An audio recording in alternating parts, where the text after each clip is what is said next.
Hati-hati sama denda apartemen di Jepang. Jadi buat kalian dengarkan video ini baik-baik supaya kalian nggak kena denda yang nantinya buat kalian boncos. Yang pertama itu ketika lantai apartemen kalian rusak. Itu biasanya diakibatkan karena kejatuhan benda tajam misalnya kayak pisau, obeng, dan lain sebagainya. Nah, kalau udah rusak gini, Wak, biasanya harus diganti. Dan biaya gantinya itu lumayan mahal, sekitar 30.000 yen sampai 70.000 yen, tergantung luasnya lantai yang mau diganti. Dan bagi lantainya yang kotor yang nggak bisa disoji atau dibersihin, sulit lah gitu. Nah, biasanya itu harus disoji sama pihak apartemen.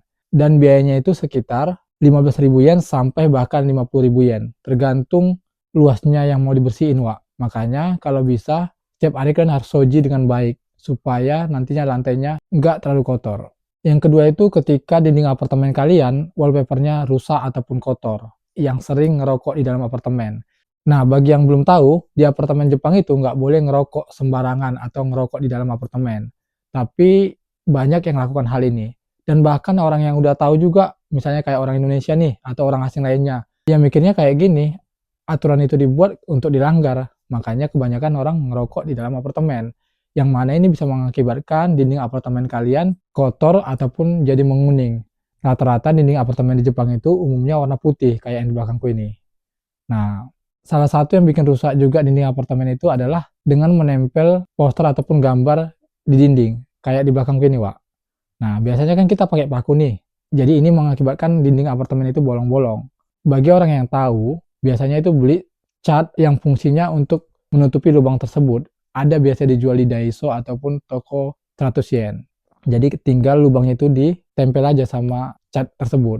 Nah, bagi yang nggak tahu, ya dinding apartemen ini harus diganti dan biayanya juga lumayan mahal. Sekitar 5.000 yen sampai 10.000 yen tergantung luasnya wallpaper yang ingin diganti, Wak.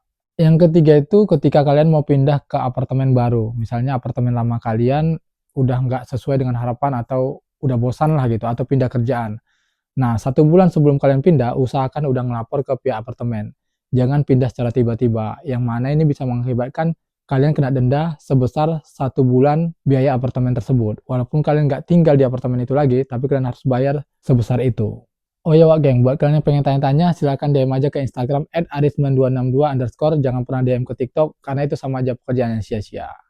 Oke, Wak geng, yang keempat adalah ketika kalian pindah ke apartemen yang lain, nah kalian ninggalkan sampah sengaja atau tidak sengaja, walaupun udah kalian bungkus dengan rapi, misalnya sampah plastik ataupun kertas kayak gini.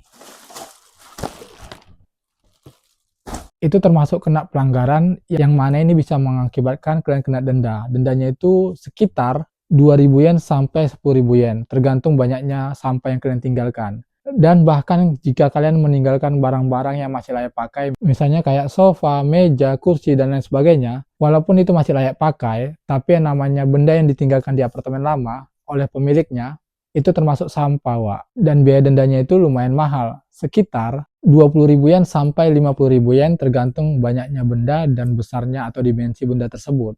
Makanya bagi kalian yang pengen pindah, silahkan dialokasikan barang-barang tersebut secepatnya, bisa kalian kasih ke teman kalian atau tetangga kalian. Bebas lah, yang penting jangan ditinggalkan di apartemen lama kalian itu, Wak. Dan yang terakhir atau yang kelima adalah ketika kunci apartemen kalian hilang. Jadi di Jepang itu, jangan kehilangan kunci. Bahkan untuk menduplikatkan kunci aja, itu lumayan mahal. Sekitar dananya itu kurang lebih dari 5.000 yen sampai 10.000 yen. Dan bukan hanya uang aja yang dibutuhkan. Salah satu syaratnya itu adalah Zario Kado ataupun KTP Jepang kita, Wak. Jadi kalau udah hilang, itu dendanya lebih mahal lagi. Sebesar 20.000 yen sampai 35.000 yen. Tergantung jenis apartemennya dan tergantung juga jenis kuncinya. Jadi buat kalian harap hati-hati jangan sampai kunci apartemen kalian hilang.